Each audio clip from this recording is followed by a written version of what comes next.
On July 10, 1991, a blonde woman estimated to be between 18 and 30 years of age was found beaten and shot to death in room 121 of the Whitehall Motel in El Dorado, Arkansas. Her ID said her name was Cheryl Ann Wick, but investigators soon discovered she had stolen this identity from another Cheryl Ann Wick in Minneapolis, who was alive and well and did not know the victim. The woman had been murdered by her ex-boyfriend, James Roy McAlphin, who served 12 years in prison for the crime, but could not shed any light on her real identity. In addition to Cheryl Ann Wick, she also went under the aliases Kelly Lee Carr, Kelly Carr, Shannon Wiley, Cheryl Kaufman, and Mercedes, which is how her friends knew her, none of which were found to be her real name. Mercedes was known to have lived in various states prior to her death, including Texas and Louisiana, and was alleged to have worked as a prostitute. She had been arrested on numerous occasions for prostitution and writing bad checks. According to investigators, she met James McAlphin while in Dallas. They began a relationship sometime after, which Mercedes would often find herself in the emergency room to treat injuries suffered at the hands of McAlphin. In June 1991, Mercedes finally left McAlphin and moved in with a friend named Andrea Cooksey. McAlphin continued to reach out to Mercedes, threatening her after the move-out. On July 10, he managed to get Mercedes to come over to his room at the Whitehall Motel with an offer of money. It is believed that the two argued in the room and Mercedes attempted to leave, going out into the parking lot before McAlphin stopped her and hit her, dragging her back into the room and shot her. After her death, investigators found a Bible in her belongings. There were several names in it: Willie James Stroud, Sharon Yvette Stroud, LaDonna Elaine Stroud, Johnny Lee Stroud, Viola Elizabeth Ross Stroud, Donna Jean Stroud, Bobby Jones Stroud, and Willie James Dantzler Sr. They subsequently found that this was a black family in Irving, Texas, and believed that she had lived with the family for a while. Mercedes had told different stories about her past, making it hard to separate fact from fiction. She told her friend Andrea Cooksey that she had been a stripper, was from out of town, and had 2 kids raised by her mother with whom she didn't get along. To others, she had said she was in the witness protection program and that her father was in the mafia. Some people had heard that she was wanted for bank robberies on the East Coast. Police investigating her identity could not discover any bank robberies she could have been tied to, or any connection to a witness protection program or the mafia. Another story Mercedes told was about being with an African-American male at truck stops where she had been tasked with luring truck drivers to rob them. She claimed that one of these interactions had ended with the death of the truck driver. This led police to suspect that Mercedes had been involved in the November 12, 1988, unsolved murder of truck driver Dwayne McCorkindale. A white female had been seen with a white male and a black man near the crime scene in a brown Ford Pinto. No definite ties had been established, however. In spite of all these leads, no one has ever been able to uncover her true identity. On May 17, 1953, 17-year-old Ali Kaliki Sari from Finland left for church on her bicycle. She also worked in the church office and attended prayer meetings. On this particular day, Ali returned from the church service and immediately retired to her bedroom, stating she was tired and wanted to rest. Her parents found this very unusual. Later the same day, she left for a prayer meeting with her friend Meiju. Later, Meiju claimed that Ali had seemed nervous and anxious the entire day. On their way back home from the church, the two girls split at the crossroads section, and a man called Ty Jaska saw Ali traveling along 1.6 kilometers further. He was the last person to see her alive. The missing persons report was only filed a few days later, as Ali's parents was used to her sleeping over at Meiju's place and weren't concerned when she didn't come home that Sunday. In the weeks that followed Ali's disappearance, witnesses reported seeing a cream-colored car with a bicycle in the trunk, while others claimed to have heard cries for help and gunshots near a lake in Karankajarvi.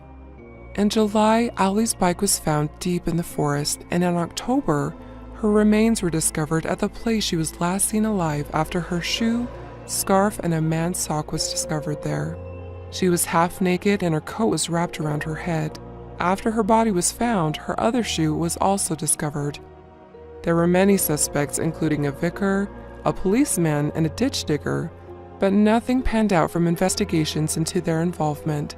Ali's murderer seemingly got away with his crime.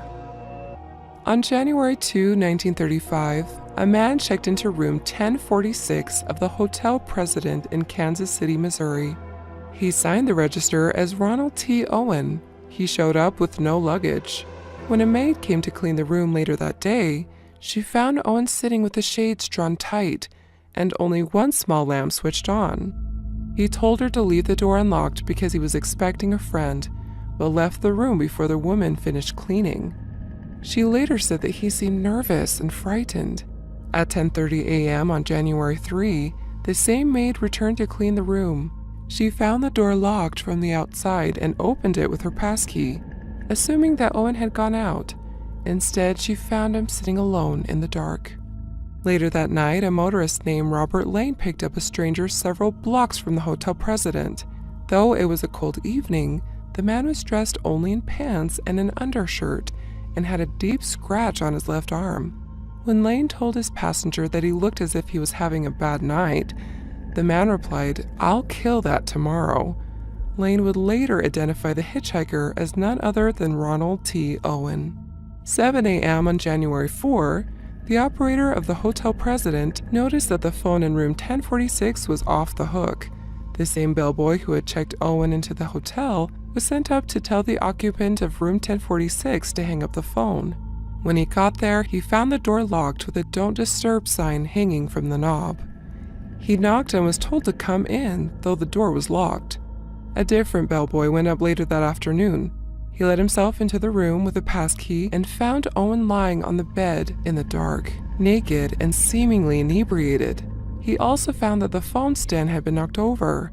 Without turning on any lights or conversing with Owen, the bellboy righted the phone stand, replaced the receiver in its cradle, and then exited the room. A couple of hours later, the operator noticed that the phone was off the hook once more. This time, she sent the first bellboy back up to check it out. He opened the door with his passkey.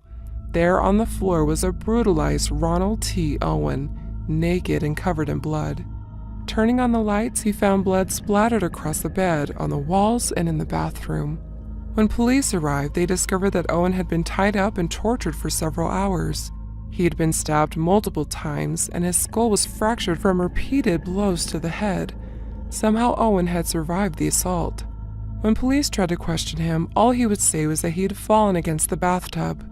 He slipped into a coma and died that night. When police tried to confirm the victim's identity, they could not find any record of a Ronald T. Owen that matched the victim's description. In 1936, a woman from Birmingham, Alabama, read an account of the murder in the magazine American Weekly. She believed the dead man might be her friend's missing son, Artemis, who had left home in April of 1934. Artemis Ogletree's mother went on to positively confirm the body of Ronald T. Owen as that of her son. But the mystery of why and who killed Artemis Ogletree remains unsolved.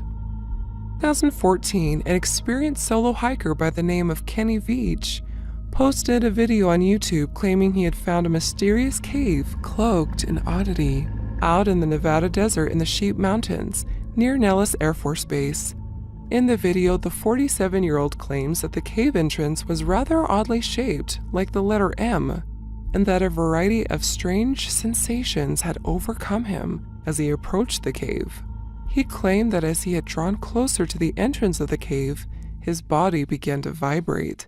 The closer he walked, the more it vibrated. Although he wished to continue and see what lied down in the darkness, at some point he began to fear for his life and made a hasty retreat. The video received mixed reviews. Immediately, people commented that he was lying about the experience. Others dared him to go back and get more footage. So he did, with a little water and a Ruger 9mm gun. He was unable to relocate the cave in the second video, which got bad comments on his YouTube page. So Kenny went back again, inviting all who wanted to come with him. No one did. On November 10, 2014, Kenny headed out into the harsh desert on his third journey on what was meant to be a 2-day hike. After Kenny never came back at his scheduled return, His family and friends became increasingly concerned. An intensive air and ground search was launched by authorities, and volunteers scoured the area. During the search, his cell phone was found in Sheep Mountains on a rock near a mine shaft.